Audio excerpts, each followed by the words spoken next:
Nicolas e Alexandra recebeu 45 foram 11 meses de guerra para quebrar a espinha da Wehrmacht, o relutante exército alemão. E com o país sitiado, as cidades alemãs estavam se transformando em ruínas. Hitler recuou para o seu posto de comando e prometeu ao povo que novas armas em breve revigorariam o empenho da guerra da Alemanha. Mas nem os foguetes V1 e V2 e nem os aviões a jato ajudaram. Enquanto isso, ao sul, na Itália, as tropas aliadas preparavam-se para a invasão. Oficiais graduados da SS se rendiam espontaneamente. E encerrando quase 25 anos de fascismo, Mussolini foi executado e seu corpo pendurado em praça pública pelos partigiani italianos. Em 6 de abril de 1945, as forças soviéticas abriram fogo contra as defesas alemãs a leste de Berlim. Embora muitos dos membros do seu governo recuassem para o norte, Adolf Hitler permanecia encurralado em um bunker subterrâneo que mandara construir. E assistindo ao desmoronamento de seu império, o tirano alemão finalmente se suicida com um tiro na cabeça, enquanto os projéteis do Exército Vermelho explodiam nas ruas da cidade.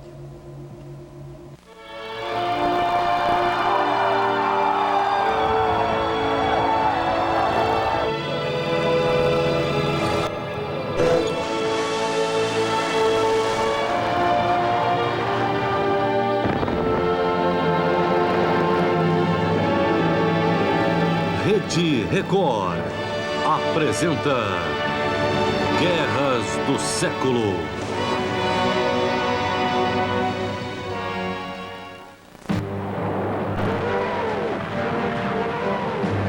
O ataque alemão à região das Ardenas, nas fronteiras com o sul da Bélgica e Luxemburgo, em dezembro de 1944, pegou os aliados ocidentais de surpresa.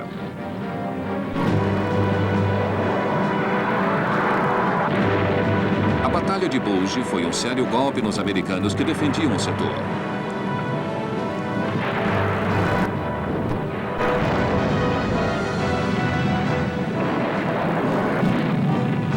Muitos deles caíram prisioneiros durante os primeiros dias do ataque.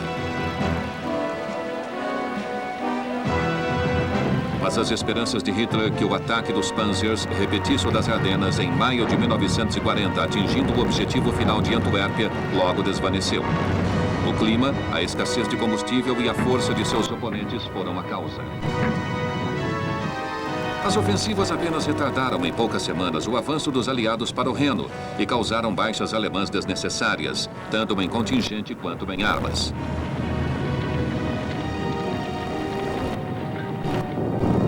Nem bem terminaram isso. No ano novo de 1945, a Luftwaffe promoveu um maciço ataque aos campos de aviação dos aliados.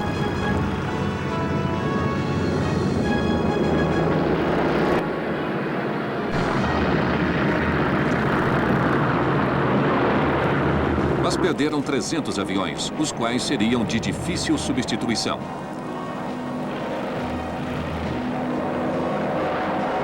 Mas, ao contrário, os aliados rapidamente consertaram os 300 aviões que a Luftwaffe destruiu.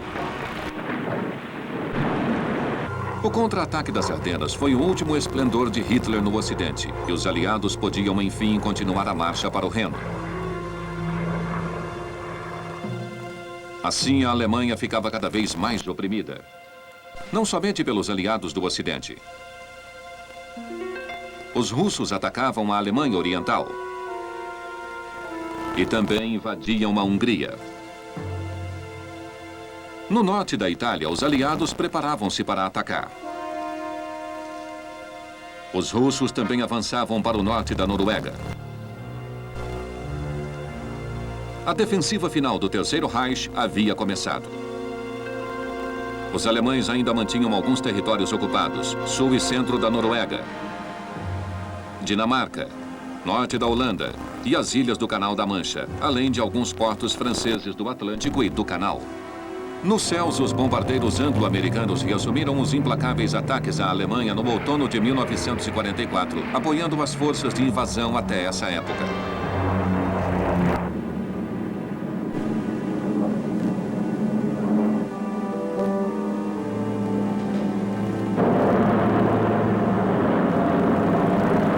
As cidades alemãs estavam sendo reduzidas a ruínas. Os sistemas de transporte também eram destruídos. Juntamente com os bombardeios, as refinarias causavam enorme escassez de combustível para as forças armadas, especialmente a Luftwaffe, que foi forçada a encostar muitos aviões. O reduzido contingente também era desesperador. Em outubro de 1944, Hitler ordenou a formação da Volkssturm, que abrangia todos os homens entre 16 e 60 anos. Muitos armavam-se com lança-foguetes portáteis Panzerfaust. A carência era tal que os aliados capturavam meninos com menos de 13 anos e velhos com mais de 70. A derrota açoitava o rosto da Alemanha de Hitler. Teria sido lógico render-se para evitar a perda de mais vidas e maiores danos. Mas muitos alemães ainda estavam determinados a resistir e lutar até o amargo fim. Alguns estavam preparados para tal, porque eram nazistas fanáticos. Porém, não havia outras razões a não ser que Hitler perdera o senso de realidade e se retirara para um posto de comando construído sob a chancelaria de Berlim. Prometeu ao povo alemão armas milagrosas que alterariam definitivamente o equilíbrio a favor do Terceiro Reich. Na década passada, no laboratório altamente secreto de Peenemünde, na costa báltica, os alemães haviam desenvolvido armas revolucionárias.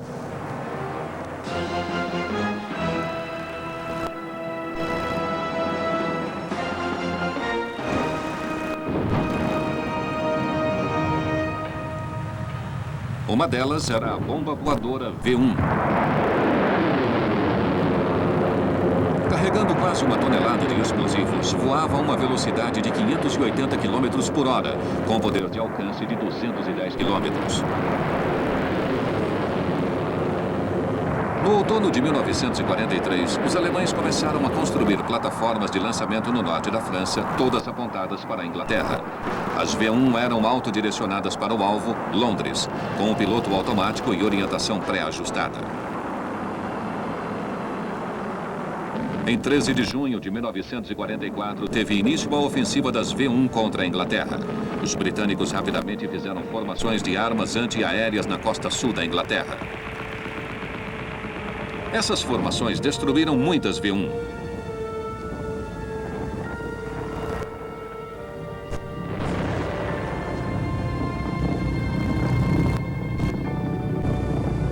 Mas muitas bombas voadoras permaneceram intactas. Tinham um ruído peculiar.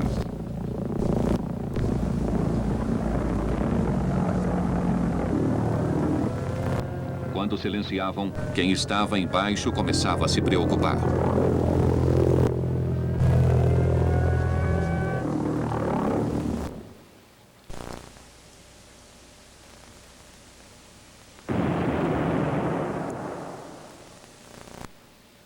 O primeiro jato operacional britânico, Gloucester Meteor, foi usado em conjunto com caças de motor a combustão interna, explosão, para abater os V1 antes que atingissem o alvo.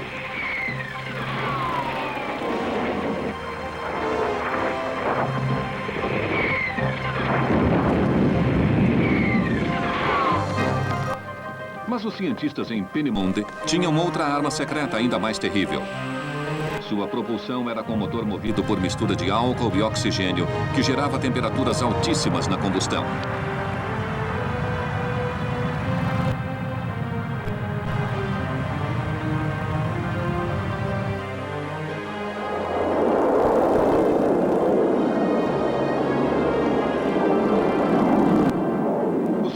V2 de voo livre eram 10 vezes mais velozes que os V1 e atingiam altitude de 100 mil pés, 30.500 metros. Eram lançados de plataforma móvel. Isso tornou impossível destruir o V2 antes que atingisse o alvo.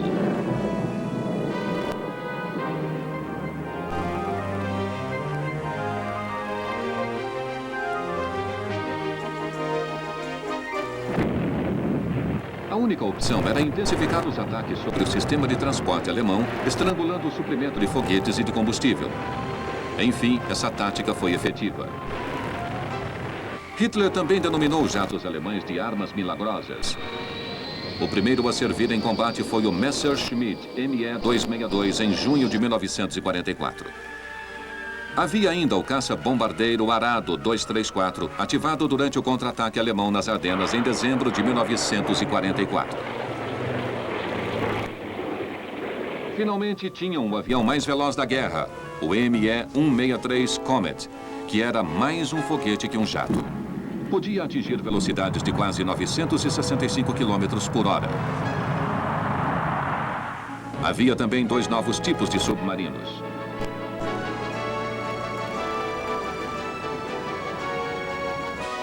Ambos podiam viajar submersos em velocidades mais altas do que qualquer submarino convencional da época, mas seu aparecimento foi tardio e não afetou a guerra no mar. Hitler continuava a prometer ao povo alemão novas armas que mudariam drasticamente o curso da guerra. Ele e muitos alemães também esperavam que a Grã-Bretanha e a América finalmente tivessem juízo e percebessem que o verdadeiro inimigo era a Rússia de Stalin. Da mesma forma, a máquina de propaganda nazista continuava a alertar os alemães que a rendição incondicional significava perder tudo. No fim de janeiro de 1945, os aliados ocidentais se aproximavam do Reno em um amplo fronte. No extremo sul da França, resgataram o foco de Colmar. Acima deles, os americanos galgavam com constância o terreno montanhoso, ao norte e ao sul do rio Moselle.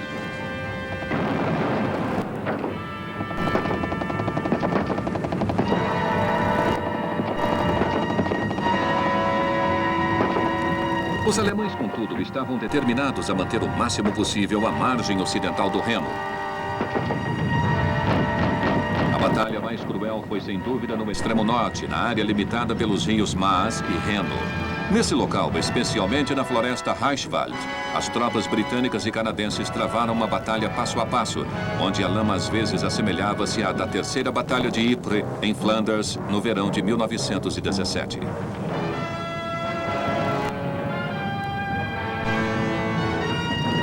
Finalmente, os alemães começaram a recuar no Reno.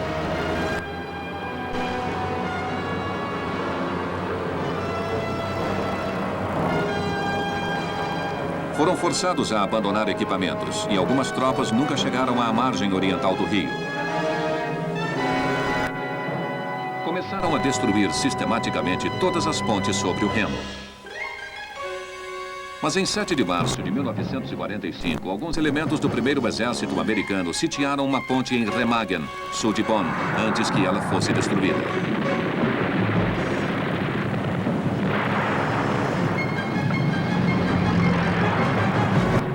As tropas americanas cruzaram-na com rapidez, mesmo que parcialmente danificada.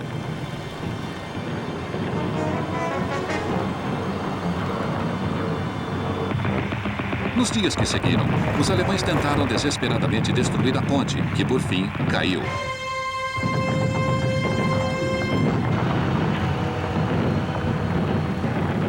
Neste momento, um pontilhão havia sido construído ao lado e a cabeça de ponte logo se expandiu.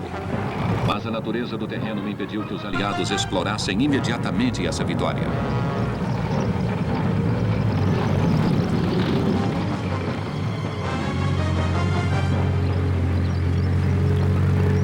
Só 2 semanas depois foram feitas outras travessias.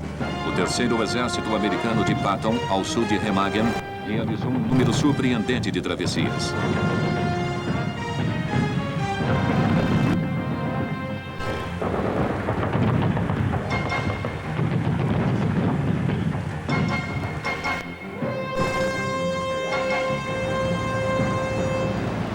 As tropas de Patton logo se estabeleceram na margem distante do Reno.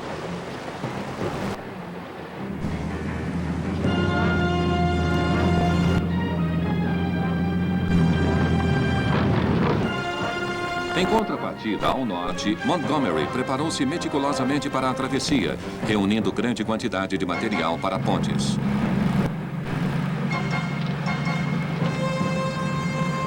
Utilizou-se largamente dos hidroaviões Buffalo americanos.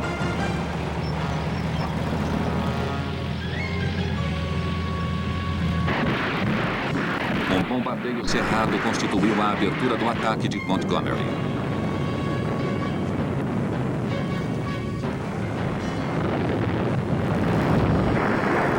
A Força Aérea também fez sua parte.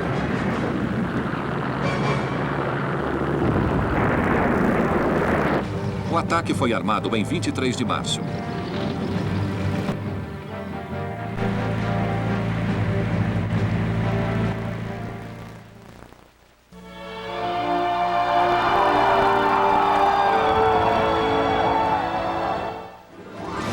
Filmes de muita... No céu, os 2 regimentos aéreos aliados garantiram um grande terreno, que se estendia 6,5 km a leste do Reno. Aterrissaram no centro das principais posições da artilharia alemã.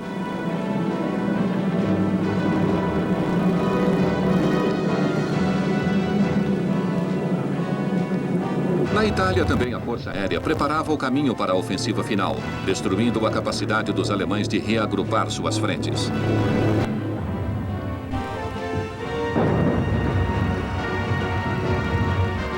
O 8º Exército Britânico atacaria primeiro. O peso da Força Aérea aliada o substituiria para apoiar o 5º Exército Americano. A ofensiva começou em 9 de abril e logo atingiu as defesas alemãs, atacando-as no norte em direção aos Alpes.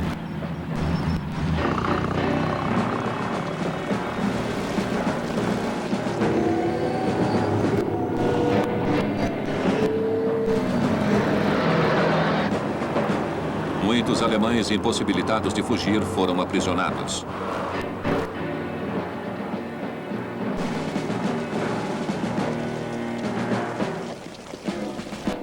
Mas os oficiais superiores da SS na Itália já estavam negociando com os aliados, pois sabiam que a derrota era inevitável.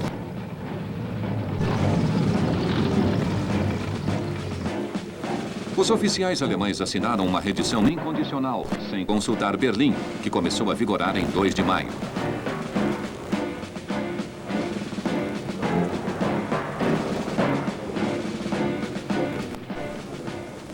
No entanto, Benito Mussolini não estava lá para testemunhar essa rendição.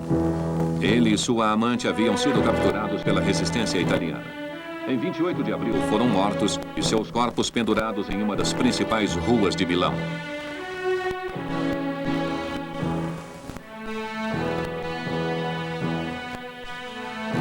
Foi o fim macabro dos quase 25 anos de fascismo italiano. Voltando ao noroeste europeu, os aliados tinham se deslocado das cabeças de ponte do Reno. Mas havia controvérsias quanto à estratégia. Os britânicos queriam uma única arremetida para atingir Berlim antes dos russos. Eisenhower, o comandante supremo, contudo, temia os planos nazistas de um último rebote nos Alpes. Assim, ordenou um avanço em um fronte amplo, sendo a região industrial Vale do Ruhr o objetivo inicial. Em 1º de abril, o 9º e o 1º Exércitos americanos cercaram a região do Ruhr e encurralaram o exército B alemão de Walter Model. Foram 2 semanas e meia de ferozes lutas para desbaratar esse grande foco. O principal problema era que a área tinha muitas vilas e as batalhas de ruas são sempre lentas.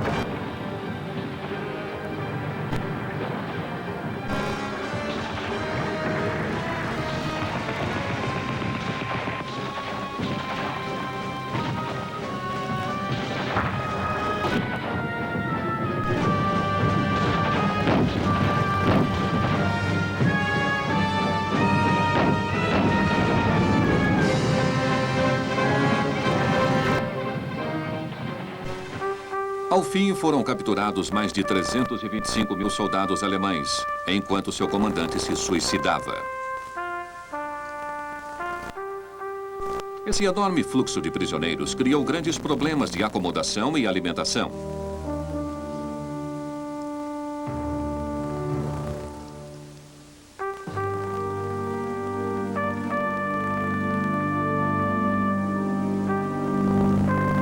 A eliminação do Bolsão do Ruhr fez um grande rombo nas defesas alemãs e os aliados tiraram partido da situação rapidamente. Os canadenses, liderados pelo general Henry Creeder, começaram a liberar o norte da Holanda. A tarefa canadense era liberar o nordeste holandês e partir para a Alemanha, para assegurar a costa do Mar do Norte. Mas os alemães não estavam preparados para entregar o resto da Holanda sem lutar, e as batalhas foram atrozes.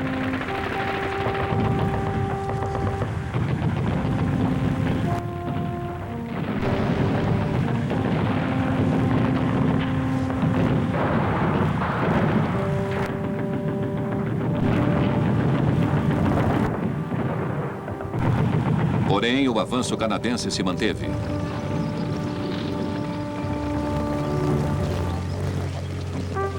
Um troféu importante era a cidade de Arnhem, palco da luta desesperada pela ponte sobre o Reno, em setembro de 1944. Os alemães dificultaram as coisas, abrindo os diques e inundando parte do país. Mas o noroeste da Holanda continuava em suas mãos e o inverno de 1944-1945 reduziu os habitantes à inanição. Finalmente, os alemães assinaram um tratado, permitindo que os bombardeiros aliados lançassem alimentos sobre a Holanda sitiada.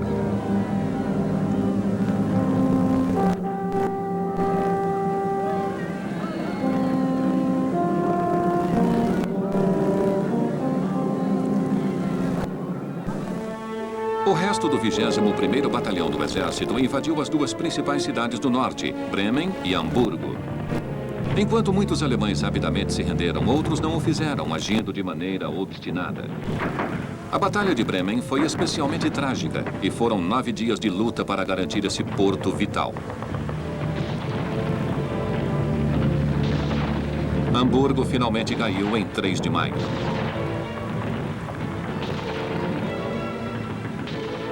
Ao sul do Bolsão do Ruhr, 3 exércitos americanos e o 1º exército francês avançavam para leste e sul.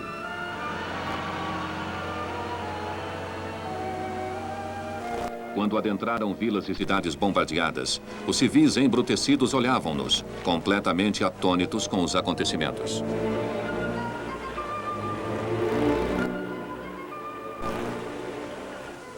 Agora, os aliados ocidentais podiam, como os russos, compreender a verdadeira extensão do que ocorrera nos campos de concentração.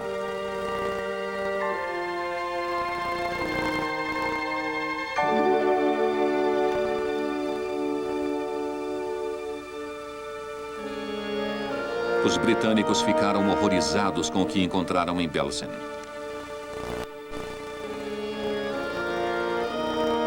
Os americanos também ficaram nauseados quando atingiram Dachau, o primeiro campo de concentração de Hitler.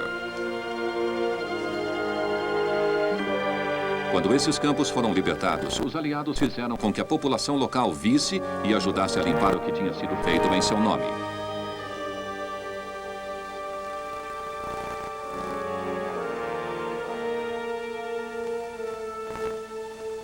Mas poucos alemães admitiam que tinham conhecimento dos campos.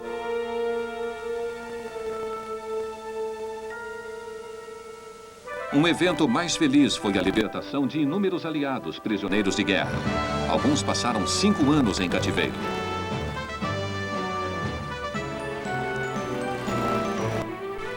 Os aliados penetravam ainda mais na Alemanha. Em 25 de abril, a Alemanha Ocidental estava praticamente invadida. Os aliados atingiram o rio Elba ao norte e seu afluente Mulde no centro. O 3º Exército Americano de Patton tinha cruzado a fronteira tcheca. Ao sul, tropas americanas e francesas avançavam para o Danúbio.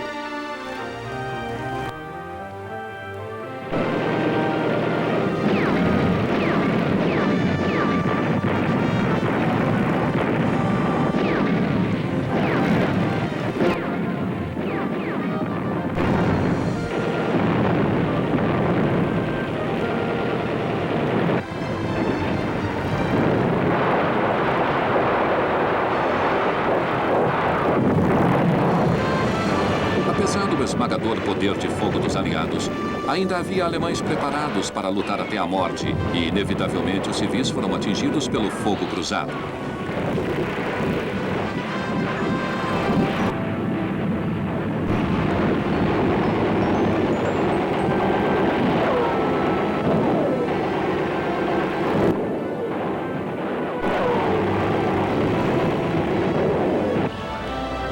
aliados ocidentais, contudo, tiveram um choque.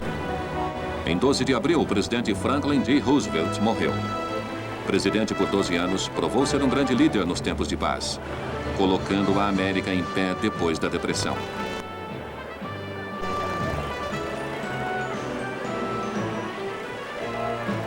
Então, depois de Pearl Harbor, provou a si mesmo que era igualmente líder em tempos de guerra. Para Hitler, portanto, a morte de Roosevelt era um presságio do derradeiro milagre que salvaria o Terceiro Reich.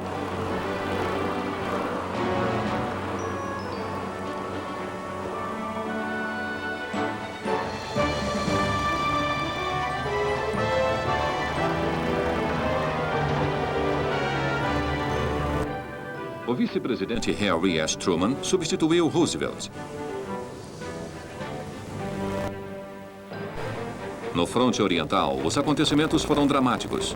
Ao norte, a capital da Prússia Oriental, Königsberg, finalmente caiu em 10 de abril, e o remanescente do grupo de exércitos norte-alemão limitou-se a uma pequena área na costa do Báltico.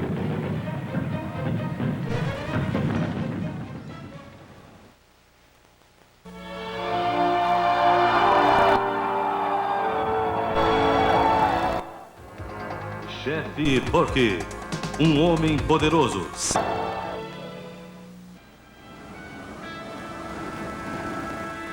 Todo o ocidente da Pomerânia, até o rio Oder, foi invadido durante o mês de março. Ao sul de Berlim, os russos tinham limpado a área entre os rios Oder e Neisse. No extremo sul, os alemães foram forçados a voltar para a Áustria. Em 6 de abril, os russos batiam às portas de Viena. Hitler ordenara que a cidade fosse defendida até o último homem.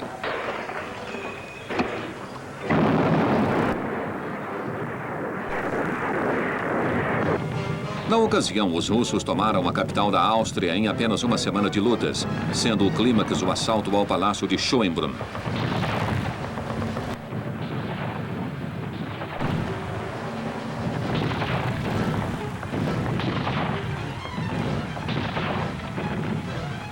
Os russos começavam então a avançar para Praga, a capital tcheca. Mas a atenção de Stalin concentrava-se agora no último troféu, Berlim.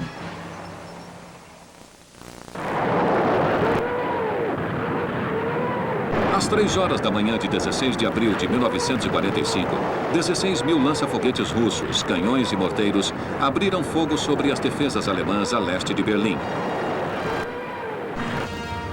A Força Aérea Vermelha reforçou a barragem.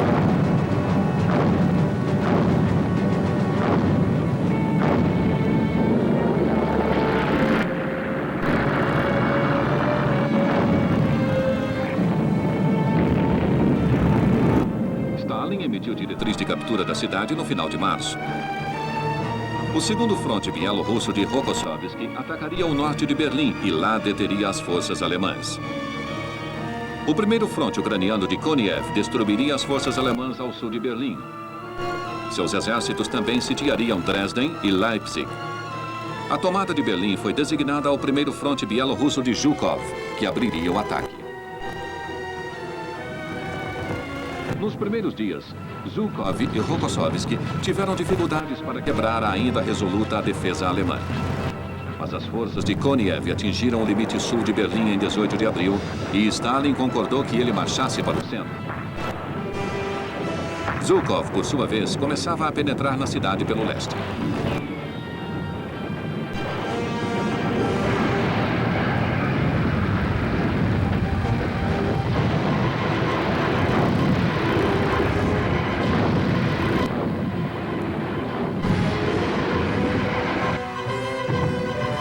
Para os próprios berlinenses, o pesadelo tornou-se ainda mais real quando a cidade desmoronou a seu redor.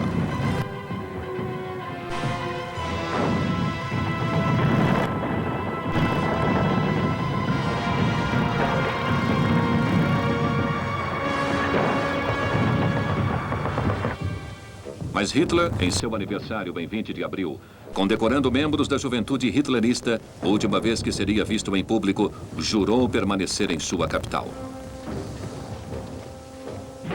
Quando a batalha se aproximou do centro da cidade, Hitler permitiu que os membros de seu governo partissem.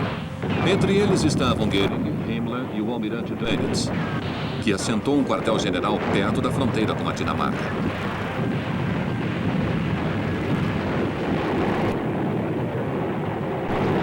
Os defensores de Berlim lutavam palmo a palmo nas ruas. Mas em 25 de abril, Zhukov e Koniev uniram-se, isolando a cidade. No mesmo dia, membros do 1º Exército Americano e do 1º Fronte Ucraniano se encontraram em Torgau, no rio Elba. Foi um grande evento para os homens do 273º Regimento de Infantaria Americano e do 175º Regimento de Fuzileiros Russo.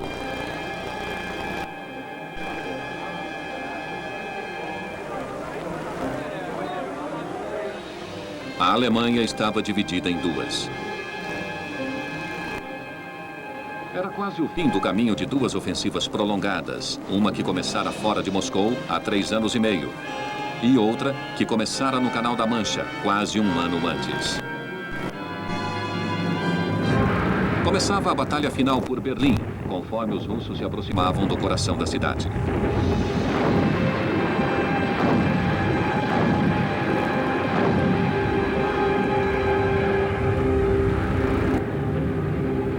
Hitler cifrou suas últimas esperanças em um apoio ao oeste de Berlim, que logo falhou.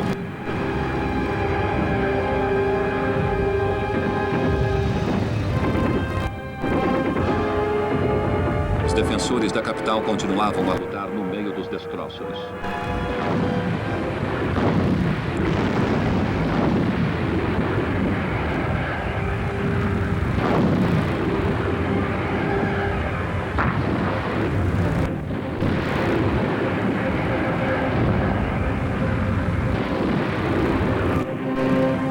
Em 29 de abril, os russos atingiram o centro de Berlim, arrancando as tropas alemãs dos abrigos subterrâneos e dos esgotos.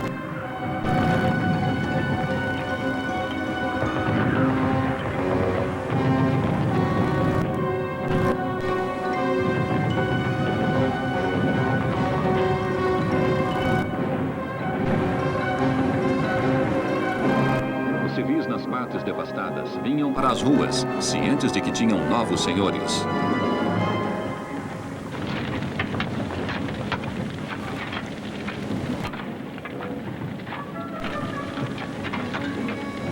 As tropas russas seguintes não respeitaram bandeiras brancas e os estupros de mulheres e meninas alemãs foram generalizados. A luta no centro, porém, continuava.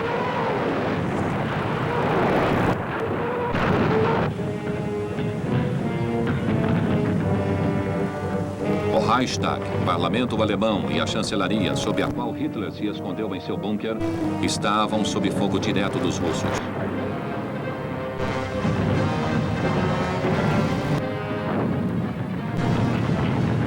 Os russos atacavam o Reichstag, mas 5.000 defensores alemães tornavam árdua a luta por ele.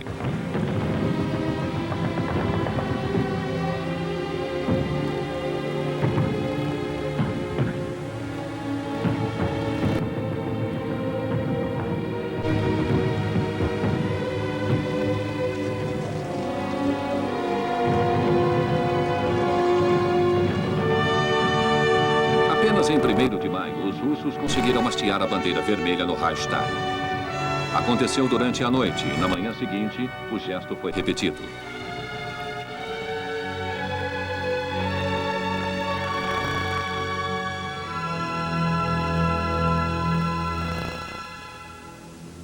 No dia seguinte, o general Kurt Weidling, o último comandante da cidade, rendeu-se. Berlim finalmente tinha caído.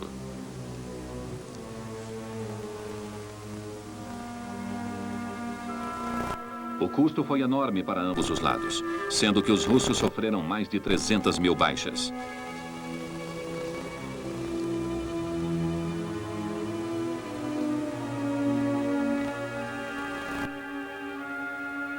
Não há números precisos para os alemães, civis ou militares, embora houvesse quase 500 mil de prisioneiros. Hitler, porém, não estava entre eles. Na entrada do bunker do Führer, os russos encontraram os corpos parcialmente queimados de Hitler e de sua amante Eva Braun. puseram fim à própria vida em 30 de abril, depois que Hitler passou o comando para o almirante Dönitz. Goebbels e sua esposa fizeram o mesmo, depois de envenenar as 6 filhas.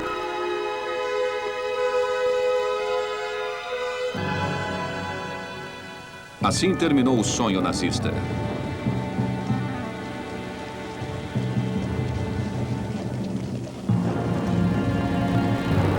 Nesse momento, as forças alemãs tentavam dirigir-se para o Ocidente para se renderem aos aliados ocidentais em vez dos russos. Em alguns casos, que incluíam principalmente as formações da Waffen-SS na Áustria, os americanos se recusaram a aceitar a rendição.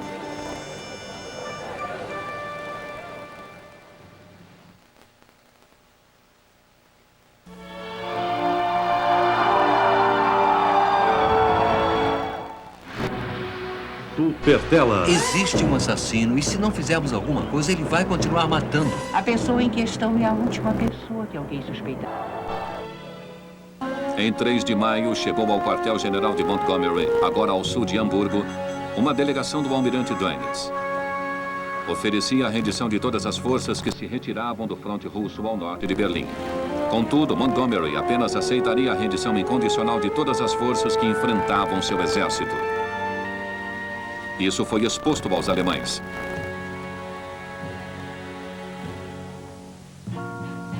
No dia seguinte, a delegação de Dönitz voltou. Nesse acampamento, Montgomery aceitou a rendição de todas as forças alemãs no noroeste da Alemanha, Holanda e Dinamarca.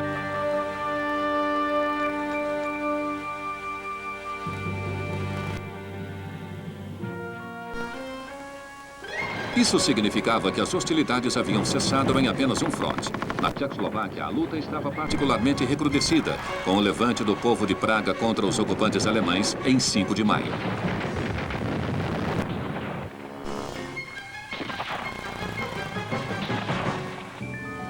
Os alemães ainda pretendiam assinar uma rendição distinta com os aliados ocidentais. Eisenhower rejeitou a proposta e, ao fim, no dia 6, Dönitz cedeu. No dia seguinte, no quartel-general de Eisenhower, em Reims, na França, o general Alfred Jodl assinou uma rendição incondicional na presença de representantes das 4 principais forças aliadas, inclusive a França.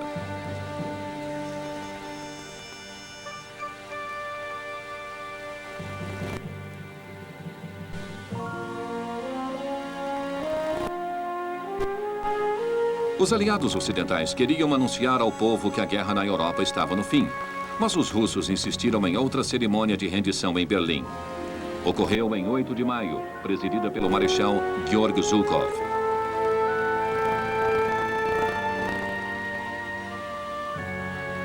O marechal de campo Wilhelm Keitel, chefe das forças armadas alemãs durante toda a guerra, liderou a delegação alemã.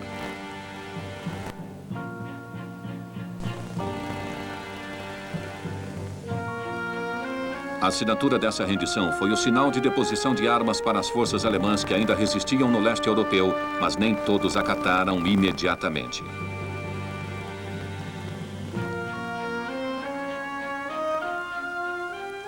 Enquanto isso, já corria a notícia da rendição alemã.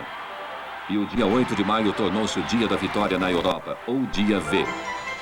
Multidões foram para as ruas das vilas e cidades do leste europeu, América do Norte e outras partes para comemorar, sem a alegria histérica que saudou o fim da Primeira Grande Guerra. A Segunda Guerra Mundial foi mais longa e as pessoas estavam exauridas. Além disso, a guerra com o Japão continuava. Mas em Praga, a luta entre os tchecos e a guarnição alemã continuava, enquanto os russos marchavam em direção à cidade.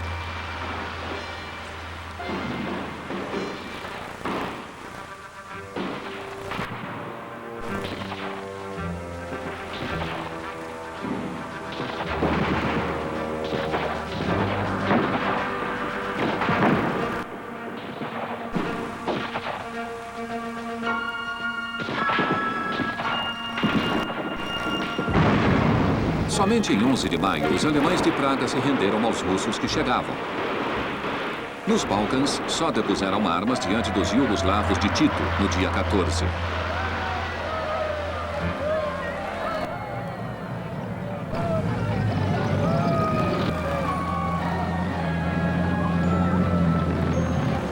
Ainda havia muitos submarinos alemães no mar.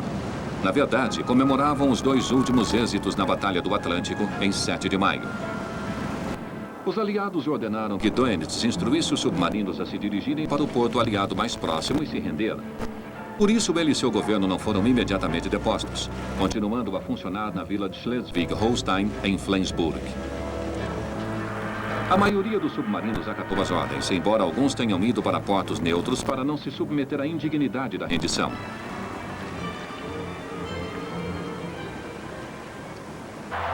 A libertação oficial da Dinamarca ocorreu em 5 de maio, quando os paraquedistas ingleses chegaram a Copenhague.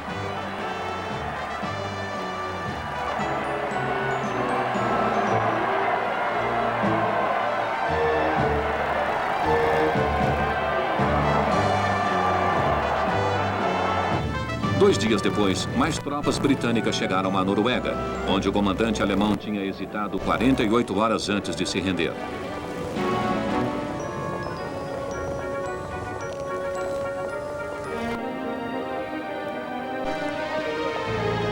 No dia 9 de maio, uma parte das ilhas britânicas ocupadas pelos alemães, as ilhas do Canal da Mancha, foi libertada.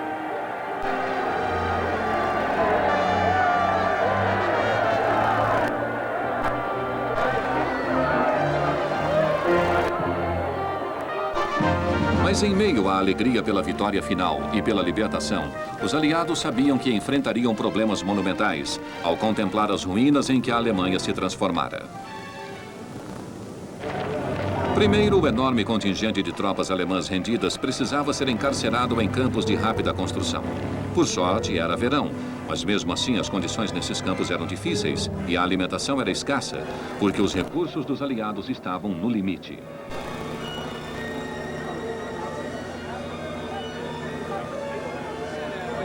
Cada soldado, marinheiro ou piloto aviador alemão precisava ser triado, principalmente para estabelecer sua verdadeira identidade e garantir que não estava envolvido em crimes de guerra. Todos os membros da SS eram suspeitos e muitos tentaram se disfarçar.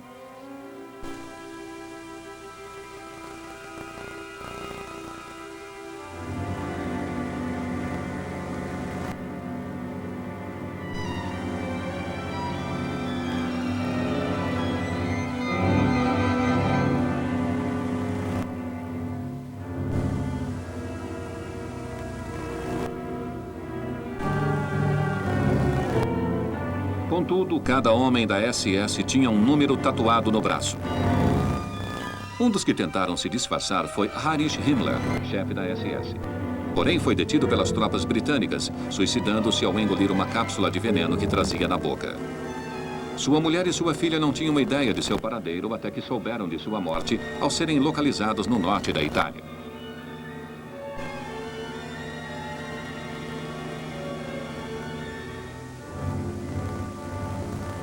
Havia também milhares de vítimas dos campos de concentração, inúmeras muito doentes, que precisavam assistência para recuperar a saúde.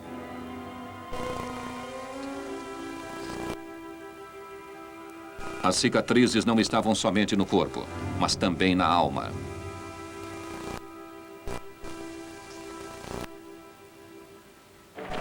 Outras vítimas do regime nazista incluíam muitos trabalhadores estrangeiros enviados para a Alemanha de toda a Europa ocupada. Muitos deles e os que estiveram em campos de concentração não tinham para onde ir. Consequentemente, os aliados ocidentais construíram campos especiais para os deslocados de guerra, como eram chamados. Numerosos aliados prisioneiros de guerra precisavam ser repatriados. Muitos foram enviados para casa nos bombardeiros que recentemente atacaram a Alemanha.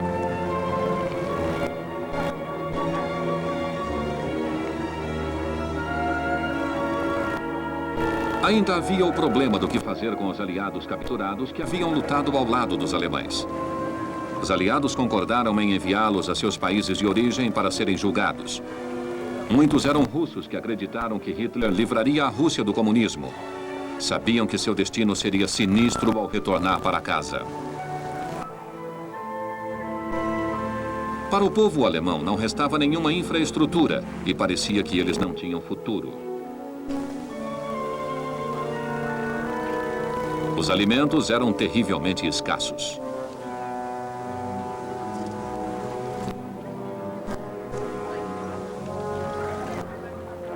Os aliados fizeram o máximo para fornecer rações básicas que mantivessem o povo acima da inanição.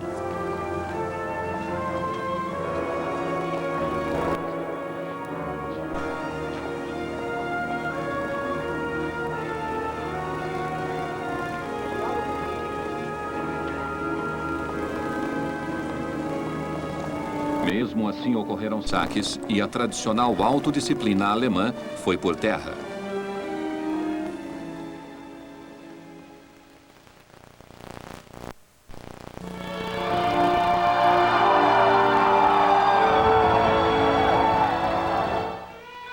Nesta quarta, especial Serragor, está declarada guerra entre Estados Unidos e o Império Japonês.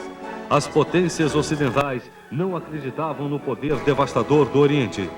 Americanos e seus aliados reúnem forças e mostram ao Japão que insistir seria cometer um suicídio nacional. Guerras do Século, episódio inédito. Próximo domingo, 10h30 da noite.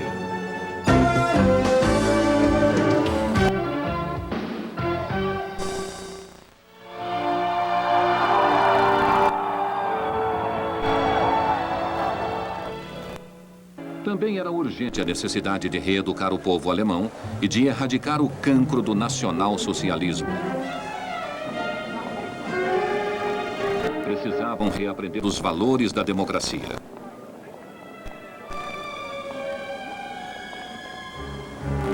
Em 23 de maio, a maioria dos submarinos se apresentara, navegando então para Londres pelo Tâmisa.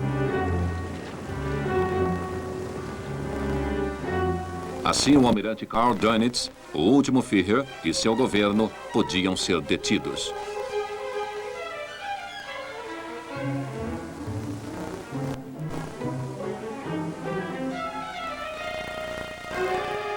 Os outros líderes nazistas sobreviventes também estavam presos. Hermann Göring foi culpado de traição por Hitler durante seus últimos dias. Göring tentou assumir como Führer, sob o pretexto que Hitler não podia ditar as regras do isolamento em seu bunker de Berlim. Foi preso no sul da Alemanha e levado para um campo de detenção chamado Aschken, onde se reunia a primeira hierarquia nazista.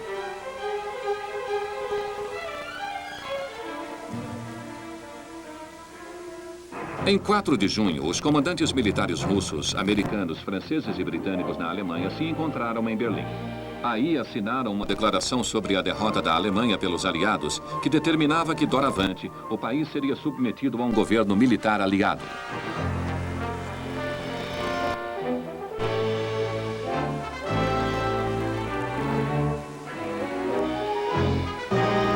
A Alemanha seria dividida em 4 zonas de ocupação: russa, americana, britânica e francesa.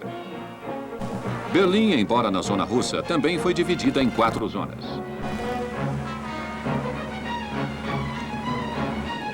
A vida na ex-capital alemã lentamente retomava uma certa normalidade, mas com um crescente mercado negro. Em 3 de julho, os aliados ocidentais enviaram tropas para ocupar as 3 zonas destinadas a eles.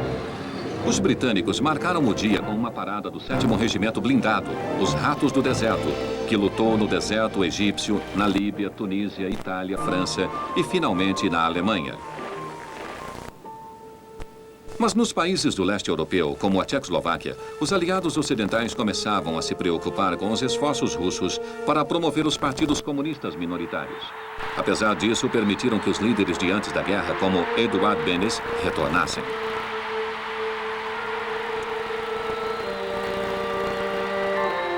Não havia acordo claro quanto ao futuro da Áustria, que obviamente tinha sido anexada por Hitler em 1938. No momento era ocupada pelos ocidentais e pelos russos.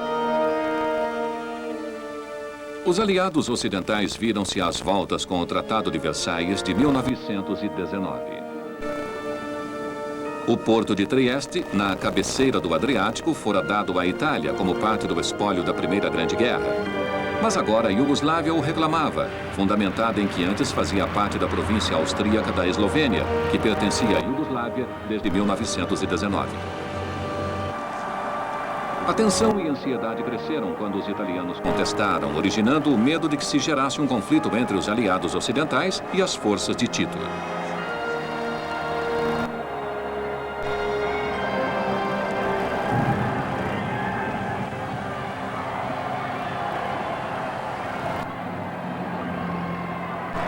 Assim, foi convocada outra conferência dos aliados em Potsdam, ao sul de Berlim, em 17 de julho de 1945.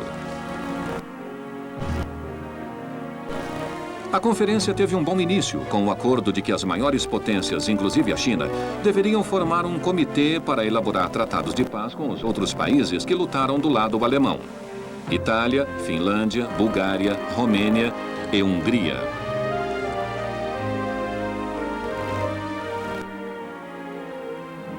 Stalin, porém, não podia se definir pelas eleições democráticas nos países recém-libertados do leste europeu, que haviam sido acordadas na Conferência de Yalta, em fevereiro de 1945. Como sempre, a Polônia foi especialmente difícil. Seu governo provisório, largamente composto por poloneses apoiados por russos, pressionava pela remodelação da fronteira ocidental, ao longo do rio Oder e a oeste do Neisse. Nessa conferência também foi impossível elaborar uma política comum sobre os reparos que a Alemanha teria que empreender pelos danos que causara. No meio das discussões, Winston Churchill teve que voltar para casa para acompanhar os resultados das eleições gerais.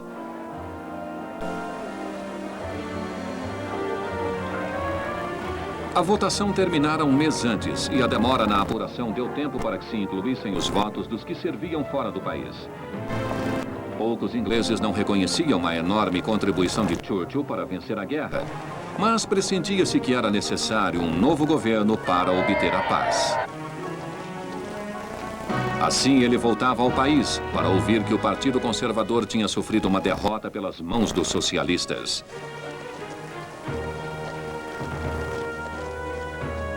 Foram liderados por Clement Attlee, que fora interino do governo de coalizão no tempo da guerra. Assim, ao se reassumir a Conferência de Potsdam, estava presente um novo líder britânico, que, tendo acompanhado Churchill anteriormente, estava a par dos temas em pauta.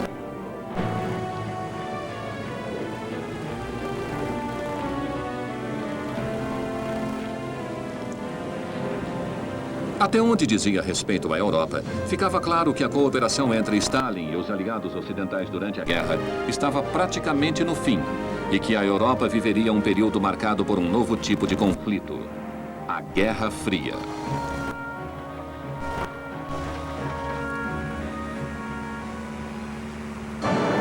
Mas Potsdam também reconheceu que a luta ainda não terminara, porque nos últimos 3 anos e meio, os aliados ocidentais e por mais tempo a China tinham se engajado em uma luta exaustiva contra o Japão, nas florestas do Sudeste Asiático e nas vastidões do Pacífico.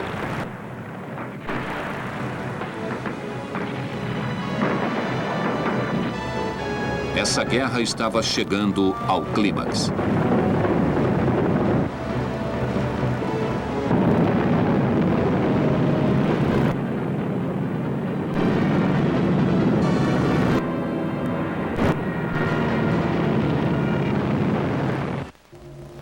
O próximo programa será dedicado aos conflitos no Pacífico. O ataque japonês a Pearl Harbor fez com que os Estados Unidos entrassem na guerra. Até semana que vem.